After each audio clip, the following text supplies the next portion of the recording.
with email marketing that for our clients, it's quite, it's almost one of the most important ways that they're communicating with their customers, because it's one of those touch points where it's really personal. You're getting straight into someone's inbox, and that, you know, they've given you permission to be in there. So it's quite powerful from my point of view.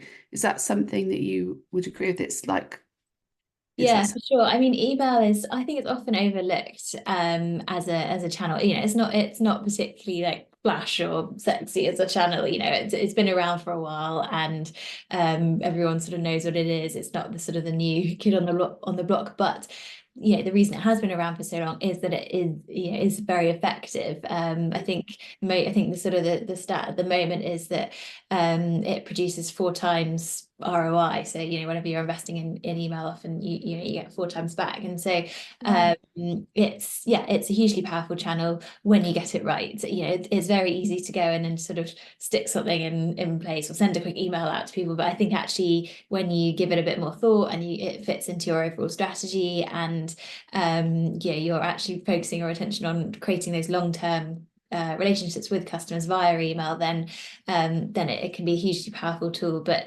it's, you know, it's not a sort of one and done type situation like most marketing channels. You know, you need to optimize, tweak, and continually put time and effort into making sure it is working effectively. But yeah, I agree with you. It can be a really, really great tool to not only acquire new customers, but engage your existing ones into sort of long-term loyal customer relationships. Yeah, absolutely. And I think that's where kind of it's really interesting to hear your point of view, especially in terms of brand, Yeah. because people are creating sometimes quite a lot of emails.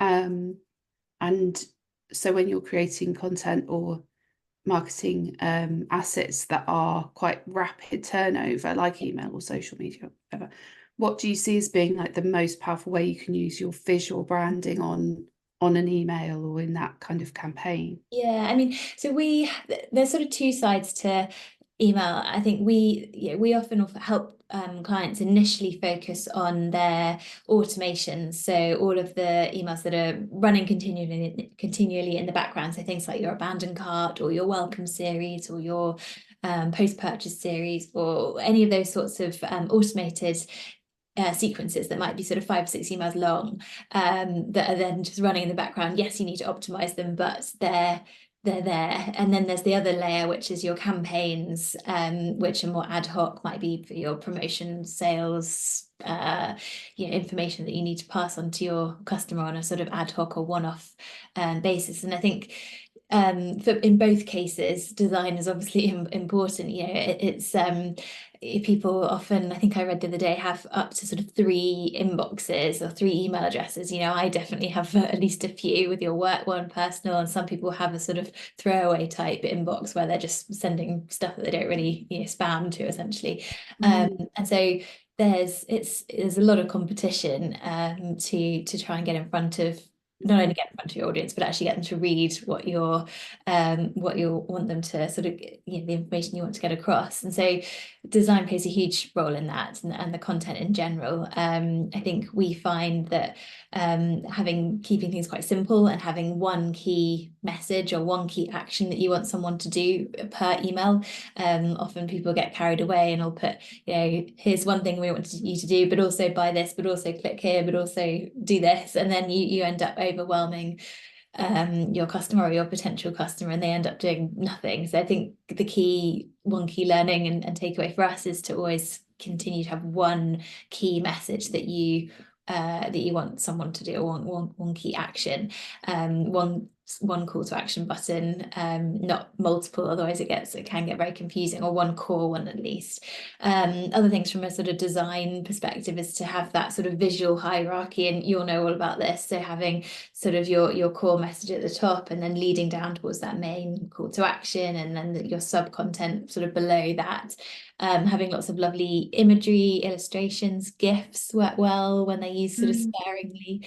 Making sure that you're optimizing for mobile is a really key point as well. I think, you know, majority of people are viewing email on mobile these days, and a lot of email marketers are creating their emails on desktop, and so it's just making sure that you always check that it does work on mobile as well, particularly around sort of image stacking and that sort of thing.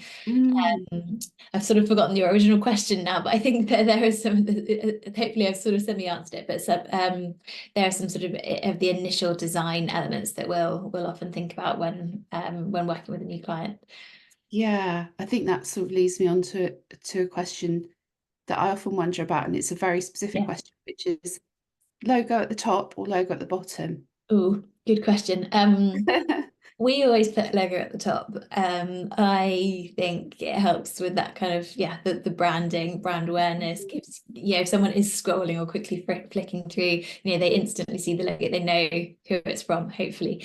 And you can also put logo at the bottom. We one of our designers always makes a good point that the footer is often kind of left to the wayside, and it's something you used to just forget about, and you just shove your unsubscribe links there. But actually, it can be a really good place to be quite creative, put more information, logos. If you're a B Corp, put your B Corp logo there. All those sorts of things are other.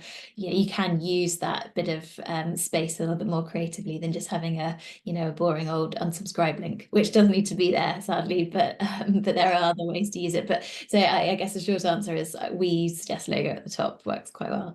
So it's kind of there when you above the fold before you look at anything, you know who it's from, and exactly. That makes sense. And it's also a really quick way, for people just to click through to your website as well. So if you've linked it, which you should, then it's a nice way to someone to access the site quite quickly as well. Yeah, that's a good point, actually, isn't it? Because sometimes when people are looking at an email, they might not necessarily take action on the specific thing that email's about, but they might pique their curiosity to go and look at the brand. Or sometimes people have like their Instagram feed in there, and they'll click on that to have a look more out of curiosity, which is obviously still valuable, isn't it? Yeah, for sure. And so I'm getting from you that it's kind of keep it simple, but keep it branded, keeping your colours and your brand assets and a little bit of visual kind of decoration through photos or illustrations or whatever, but not too much. Yeah, I think to use it sort of sparingly, and and also there'll be different types of email design for different types of messaging. We often will pepper in plain text emails, so very, very boring to look at, but they do work quite well in the right environment. So it could be a message from a founder, it could be asking for feedback, it could be a personal looking type of update, and so it's literally just plain text, and it looks like an email that you might receive from a friend. It's not HTML design, but used sort of throughout your customer journey can work quite well. And then on the flip side, you've got full, beautiful, pretty HTML emails all singing or dancing, but when they're much more much more sort of visually appealing. And I think the key there is yes, to use images, illustrations, logos, but also bear in mind that you want to sort of reduce the cognitive load that someone has to take in order to get the information. So keeping them looking quite sleek and easy to read. Big mistake is often getting fonts too small, or I think white text on black background is quite difficult to read. Stuff like that is often people make those sorts of mistakes. I think it's about making sure that it looks good, but also is easy to digest and get that information transferred quickly. Because we all know we've all got a million emails in our inboxes and multiple inboxes, so it's a crowded market. That's it. And I think, I mean, I always advocate for keeping things simple, because it's easy to overthink things when you're creating something, isn't it? And then you think, oh, I need to put this in, I need to put this in. And actually something really simple and clean can be much more powerful. Yeah, for sure. And when it comes to design, if you're sending out a series, sometimes we create templates for clients for emails and things, and they're sending a series from Klaviyo or one of those programs. Would you say it's best to keep the design kind of consistent across the series, or is it better to mix up the design and kind of pop different colours in and keep it fresh? What do you find is the most powerful way? Yeah, it's an interesting one. So obviously the sort of first rule of thumb is to have that branding and that's consistent throughout, so that it always, even if the colours and bits and pieces might be different, you still have that same look and feel, so you know that it's from that particular brand. We often go about it where we'll create a template of sort of 12 different sections or modules, and then and this works really well in Klaviyo actually, and then we'll use, it's essentially creating a bit of a sort of Lego model, I describe it as, because you can go and stack different blocks on top of each other, depending on the purpose of a particular email. So if you've got, we find 12, it works really well, because you'll often have, a header block, a social media block, a blog post, products, and you can quite easily get to about 12 blocks, but the point that you can easily chop and change them and mix and match your different sections depending on what you need, and so you still have that overarching kind of consistent look and feel, and it feels polished and it feels on brand, but they don't look exactly the same.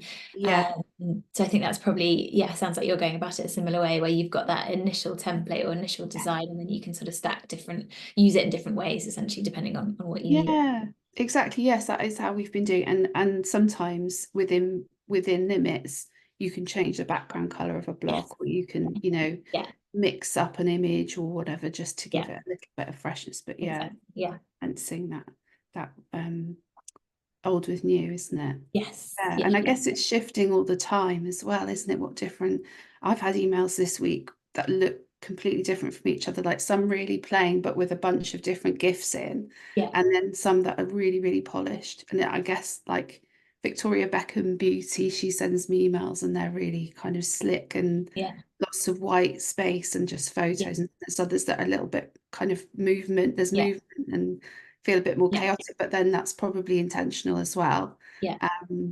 There's more of those sort of interactive type emails going around now, but I think it can be difficult to get them to maybe load properly on mobile, particularly if people are out and about, and I think that is a bit of a fine balance, because the worst thing is to open an email and it's just image loading type message, which is frustrating for everyone, and so it's, I think often you describe the Victoria Beckham ones, I think they sort of lots of white space, sleek design, if that's your brand look and feel, works really well, because it's quite visually appealing. It's quite clear what you need someone to do or click on a particular button, rather than more of a chaotic design can be quite overwhelming. I think there's a place for everything, isn't there? It just depends what and who your audience is as well, probably. I don't know, probably emails targeted at my age group would probably be different from those targeted at Gen Z or whatever. Exactly. Amazing. Thank you so much. That's all been really interesting and helpful. Good.